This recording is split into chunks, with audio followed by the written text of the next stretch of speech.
You guys, come on.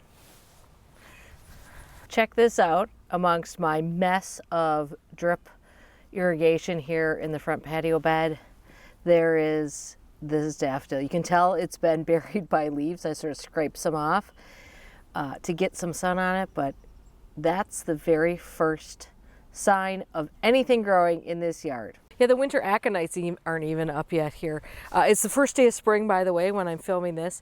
And that little daffodil there is really a harbinger of spring for me. It is, I don't even know what kind it is. I planted that daffodil, I would say 20 years ago. I mistreat it. I do not let the foliage stay. I cut it back every year so that I can plant my annuals. Other stuff gets jammed in there, but that is the best little microclimate right there against the house. It's nice and warm. It pops up early. I have my own phrenology related to that plant, which is that I typically pick the first flower from that plant and give it to my mom for her birthday, which is the 3rd week in April. So that's how I tell where we're at in spring versus what I think is sort of our historical average. That's not what this is about today. We have other things to do in the garden. So I'm excited to say that it's time to do a little bit of garden cleanup over by the new, I still call it the new driveway garden. This is the garden we installed in 2020. Sort of a naturalistic garden and kind of a different way of maintaining it than I've been doing in other areas, in part because a lot of these plants are very tough. Some are natives, native-are, some are prairie plants. These are not plants that need coddling over here. So I just want to give you a quick tour though, because I think it's interesting to see how these things look now after standing for the whole winter.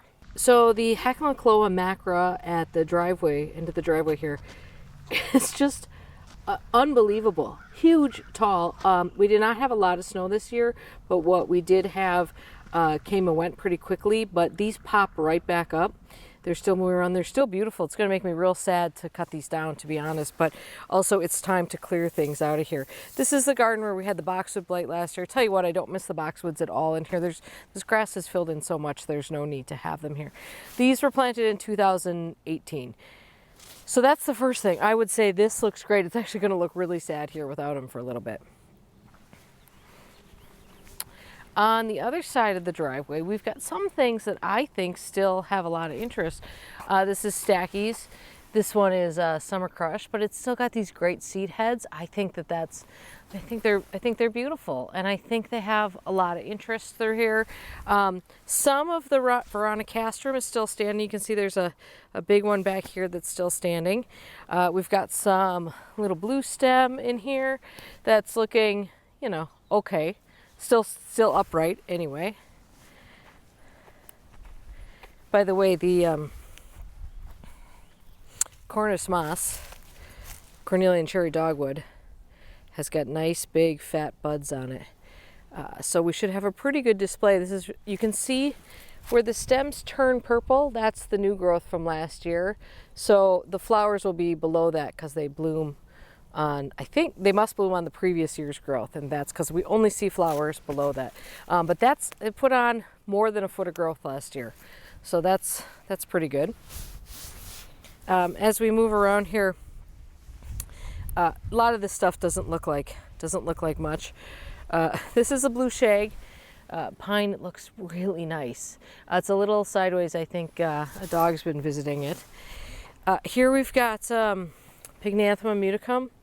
Really interesting seed heads, and I think those still look great. We're starting to see a little bit of growth here in the geranium MACRORRHIZUM. Some of this is evergreen, but I think that's some new growth in there. Now we've got more HAKONECHLOA over here. This is what is this? This is Aureola, and that still looks good, although they're pretty puny still. I think the astilbes still offer a lot in the way of interest right now. This is HAKONECHLOA all gold back there, and more astilbes. This is blue ZINGER, CAREX FLACCA. Clearly did not keep its color. We'll cut that one back because I would say that isn't exactly doing a lot in terms of winter display. The Millennia Transparent fell over almost immediately this year. Now I did try cutting one back already because I've been experimenting, and we'll talk about that in a little bit here, but that fell over almost immediately, and that was really a disappointment because I was hoping that would stand.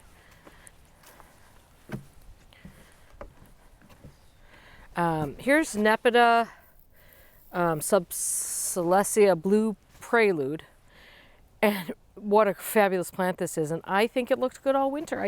Once again, I think that these seed heads look really nice. Here's some more of that Millennia flopped over here. In this area, I would say not a lot of interest over here. Most of these things, this is all STROBUS heterolepsis in here. Prairie drop seed. It's not looking like much. This mostly looks like sticks and stems. And over here is Montrose White Calamintha. And that's looking, that looks pretty. There's something there, it's a little ethereal. So I'd say there's a little winter interest there. That's probably the best winter interest on this part of the garden. What I have is a lot of sticks.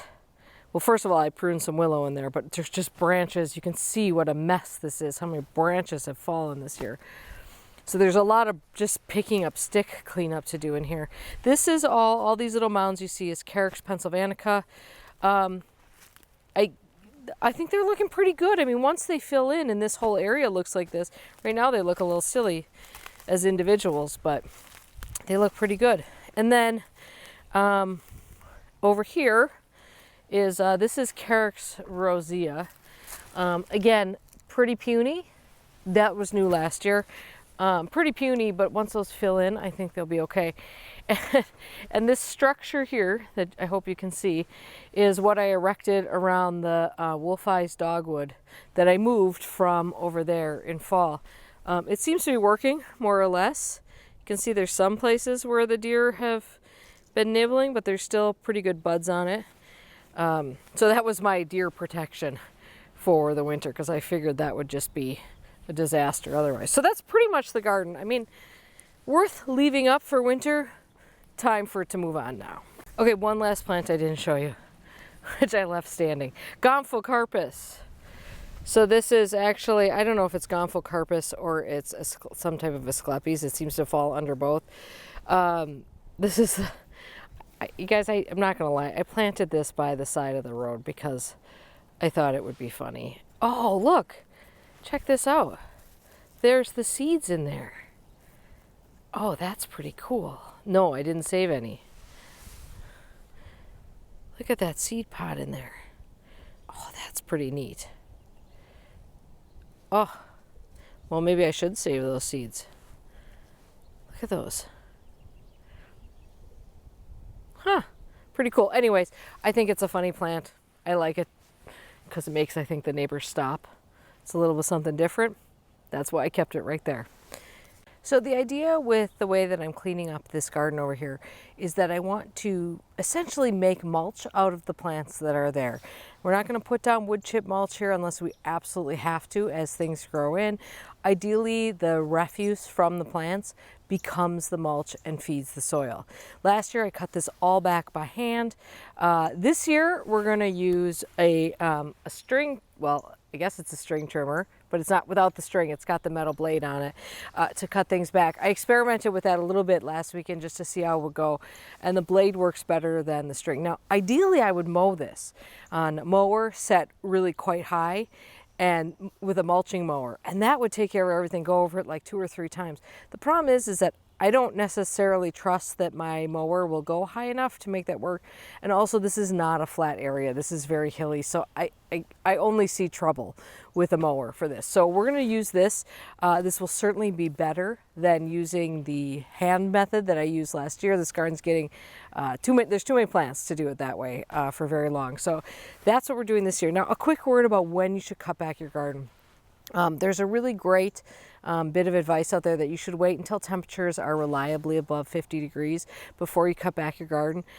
It is not reliably above 50 degrees here, but I'm going to tell you why I'm doing that. First of all, my perspective on things is that you should always aim for these goals, But if there's some reason why you can't do it, that's okay too, because frankly, just the exercise of leaving things stand for winter is way better than cutting them down in fall anyway. So you've already sort of got a bonus point for that. The other thing is that I need to cut this. There's a lot of bulbs in here, so I need to get this cut back before those bulbs start popping up. Otherwise, I am going to be stuck with having to cut it off by hand. And then the last thing is that I'm going to be a little selective. So like I will leave the alliums that are in here. I think I have serendipity in here. I will leave those standing because there could be insect larvae overwintering in those hollow stems. Things with these hollow stems, that's where there tends to be insect larvae. If there's something else I see that might fall under that category, I'll leave that and then I'll come back and I'll hand cut that later. But this is sort of the balancing act that I do, and it's what I feel is right for me and for my garden. So we're gonna go with this. By the way, this same process is exactly what you'll find in a lot of large public spaces and other gardens. In fact, the Lurie garden has always mowed. I believe they mow on March 1st usually. We would be a little cooler than them anyway. But recently they've started adopting this practice of experimenting with leaving a couple of things stand a little bit longer. So that's what I'm gonna do here, and I'm just doing my best. All right. Trimmer, and and I'm going to wear some earmuffs too. So using the string trimmer worked way better on things like grasses. It did not really work well on anything with even a woody-ish type stem of any kind. So I will have to go back and clean those things up because I just couldn't get those broken down into chunks. But the grasses, that worked out really well. I was able to mulch those just by putting the blade down there. So even given that, it was way better than actually having to cut things by hand or some other way. The one thing I'll note is that it's really important that if you're going to use this method, you have to be careful where you cut on a crown. Some plants you can cut deeper than others, but on some plants, if you damage the crown, cut into the crown, say for example like a heuchera, that plant's shot. You will kill the plant. So it's really important to be wary of how high off the plant you are. And I always err on the side of too high rather than too low. And I also angled the trimmer a little bit so that I could kind of cut around things. Now I want to show you where the HAKONECHLOA MACRA was. Now this is quite a difference. I was able to chop up a good part of this into fine pieces. I think I might actually rake a lot of it out and run a lawnmower over it and then put it back in there just to mulch it up fine. I will miss this quite a bit. Now everybody does garden cleanup a little bit differently, and this is not the way I would do a garden cleanup right outside my patio or something. I like that to be a little bit neater. Out here I think it'll make the plants better. Certainly things grew really well last year after doing it this way, and also it's just less work for me. And I really don't see any reason to take out a whole bunch of native material and then go back and put in mulch. That doesn't make any sense to me at all, and just seems like it's a lot of extra work. So I will neaten things up a little bit, take out the big chunks where I need to, clean up that grass and mulch a little bit, but that's another job done. All right, I hope you're having a great day in your garden. We'll see you soon.